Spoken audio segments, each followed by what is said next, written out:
Kung ako lumaki, maghanap ako ng sugar daddy. Ang bata-bata mo pa, ganyan na iniisip mo? Gayahin mo ako na nag-aral ng mabuti. Gayahin kita na wala jowa. Ayan ka naman, baka itapo na naman kita.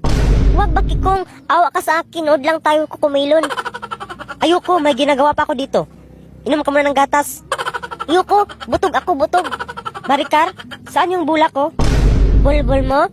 Nasa'yo yun. Binigay ko yun sa'yo. Ay, andito lang pala. Laro ako, bulbul mo, Imaw. Oh, ibalik ko yan mamaya ha. Aray, babe. Ang sakit ng tiyan ko. Tanggalin mo yung tiyan mo, Tutina. Tumahimik, abnormal. Imaw, nakita mo ba si nanay? Hindi, saan ba siya? Sabi ni nanay kagabi, mag-date daw sila ni tatay sa sementeryo. Ah, alams na. Ayaw ko nilang mag-talk. Maricar, mukha tiyanak. Tutina, mukha bakukang. Nanay mo bakukang. Hoy, hoy, hoy. Ano sinasabi mo? Ako bakukang?